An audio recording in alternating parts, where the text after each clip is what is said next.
I was somehow lucky enough to receive an invitation to the Dawntrail Media Tour, where I was given the opportunity to test out the level 100 iterations of all 21 of the game's jobs. In order to make sure you can get all the information you want quickly, I've sectioned each of my Media Tour videos into 3 sections. Firstly comes the changes and additions, including tooltips. Then I will talk more in depth on how I feel about the jobs. It's here that I'll talk about the various little bits and pieces that I tested, how this will shift their playstyle, and give you a bit of a primer of exactly what to expect going into the next expansion. Lastly, at the end of the video, I will have a full list of the jobs tooltips from the Media Tour build, including traits. Do please bear in mind that what I played was a development build, and it's totally subject to change, especially potencies, so don't take this as a final product, but it can be very useful to see intention and direction from the developers.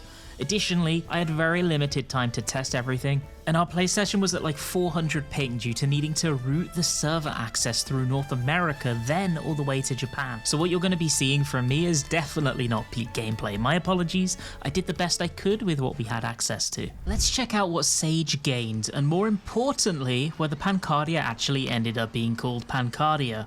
Psyche is added at level 92, an off-global offensive ability that's available every minute. This does 600 potency of damage on a target and deals AoE damage as well. Soteria had its cooldown reduced from 90 seconds to 60, which is one we knew was coming from the previous job action trailer. Eucrasian Prognosis receives a straight upgrade in the form of Eucrasian Prognosis 2.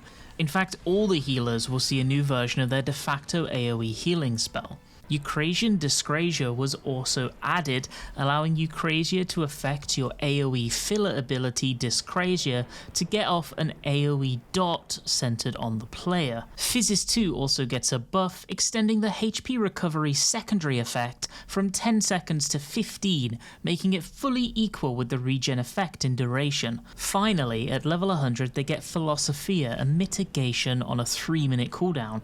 This skill increases healing magic potency by 20% and also provides party members the effect of eudaimonia for 20 seconds. This is Pancardia, meaning that they get a 150 potency heal every time you land a spell, but you've got to note that this says spell and isn't limited to offensive actions, meaning that even if you do a healing GCD instead of a DPS one, it'll still proc the effect.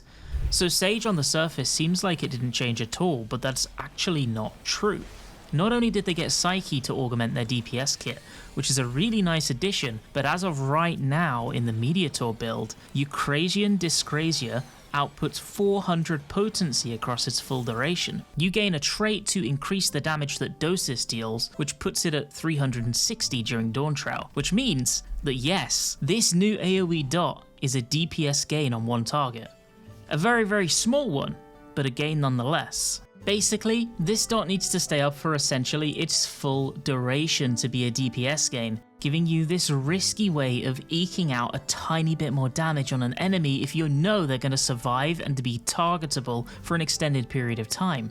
It's not quite the same, but it feels a little bit like a spiritual successor to Miasma 2, and I'm honestly just elated that it exists at all. Whether this current value will survive through to release though, we're gonna have to wait and see. Soteria having its cooldown reduced is somewhat weird to me actually, so Scholar also got a cooldown reduction in the form of Recitation, which means that Recitation and Soteria are considered equitable skills as far as SE are concerned, but they're not. Recitation is multifaceted and can aid in healing single target or AoE situations, as well as putting up powerful AoE shields, whereas Soteria is so much more limited in scope. Honestly, I would have expected Zoe to get that cooldown reduction instead.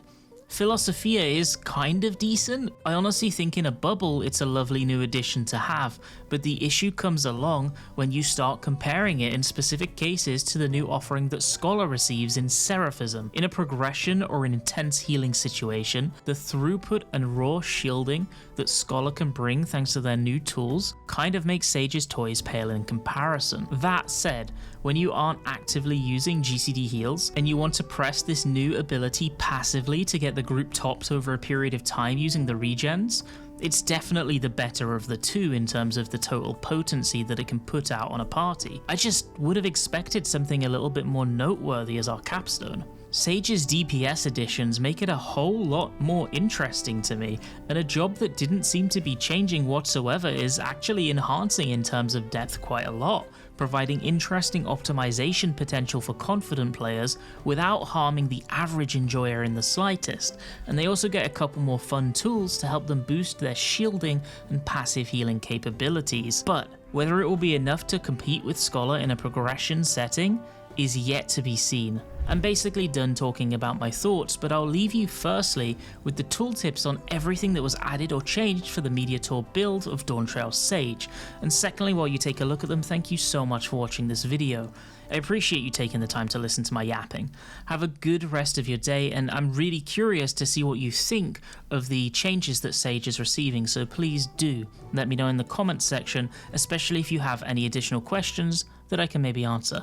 Have a good rest of your day.